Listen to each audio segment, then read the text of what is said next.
টানা যে ভারী বর্ষণ আর উজান থেকে নেমে আসা ঢল, এতে গোমতী নদীর পানি বৃদ্ধি পাচ্ছে প্রতিনিয়ত। নদীর তীরবর্তী বাসিন্দাদের মাঝে উৎকণ্ঠা বেড়েছে।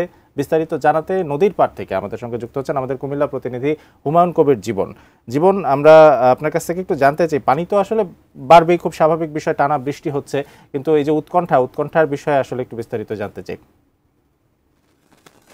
জি, আপনাকে ধন্যবাদ জানাচ্ছি। সেই সাথে যদি আমি কুমিল্লার গোমতী নদীর বর্তমান পরিস্থিতির বিষয়ে জানাই, যে আসলে আমি এই মুহূর্তে আছি চাঁদপুর এলাকায়। এখানে আমরা যেটি দেখেছি যে আসলে গতকালকের তুলনায় কিন্তু অনেক পানি বৃদ্ধি পেয়েছে। বিশেষ করে কিন্তু আসলে বিপদসীমা অতিক্রম করতে আরও 1.5 মিটার বাকি রয়েছে। এবং যেটি আমরা দেখেছি যে নদীর যারা বাসিন্দা তারা কিন্তু আসলে নির্ঘুম রাত কাটিয়েছেন এবং তারা কিন্তু এখনো আতঙ্কে রয়েছেন। বিশেষ করে আসলে আবারও বন্যায় যে কবলিত হতে পারে এরকম একটি চিন্তা করে কিন্তু তারা আসলে নির্ঘুম রাত কাটাচ্ছেন। সেই সাথে যদি আমি বলি যে আসলে কুমিল্লার যে চাঁদপুর, পালপাড়া এবং টিক্কাচুর ব্রিজ এলাকা, যে দুই পাশে যারা বাসিন্দারা আছেন, অনেকে কিন্তু তাদের বাসার আসবাবপত্র কিন্তু সরিয়ে নিয়েছেন।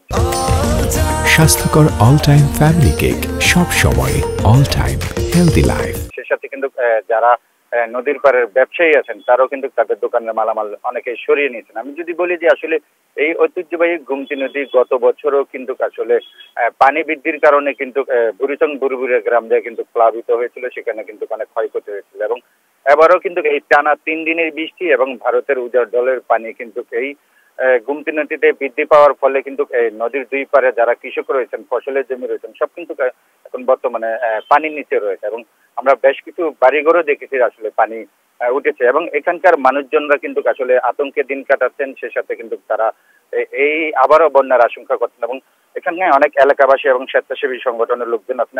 আমরা আপনার কাছ থেকে একটু জানতে চাচ্ছিলাম যে এই যে নদীর পানি হুট করে বেড়ে যাচ্ছে, নদীর পারে বাসিন্দারা আসলে কেমন আতঙ্কে দিন কাটাচ্ছেন এবং আসলে আপনারা মানুষদেরকে সচেতন করছেন কিনা। বা আপনি দেখছেন আজকে 2-3 দিন যাবত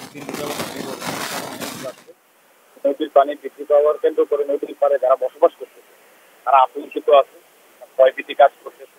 আর অনেকের ঘরে আসবাবপত্র আছে, মালামাল আছে এবং আপনার অনেক ব্যবসায়ীরাই ক্ষতিগ্রস্ত হচ্ছে এই বন্যার কারণে।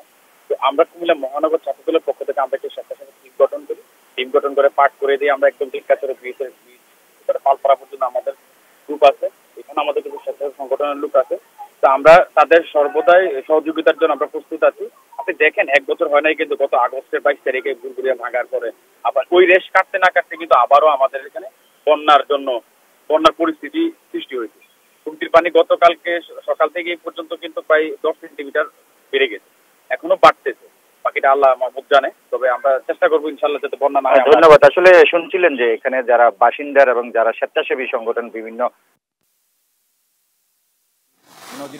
এই গোমতী নদীর পারে মানুষদেরকে নিরাপদে আশ্রয় নেওয়ার জন্য। এবং আমি একটি তথ্য দিয়ে রাখতে চাচ্ছি, সেটা হলো যে আসলে কুমিল্লা জেলা প্রশাসনের পক্ষ থেকে জানানো হয়েছে 583টি আশ্রয় কেন্দ্র প্রস্তুত রয়েছে। তো সবকিছু মিলে এই ছিল কুমিল্লা গোমতী নদীর পানির বৃদ্ধির সর্বশেষ।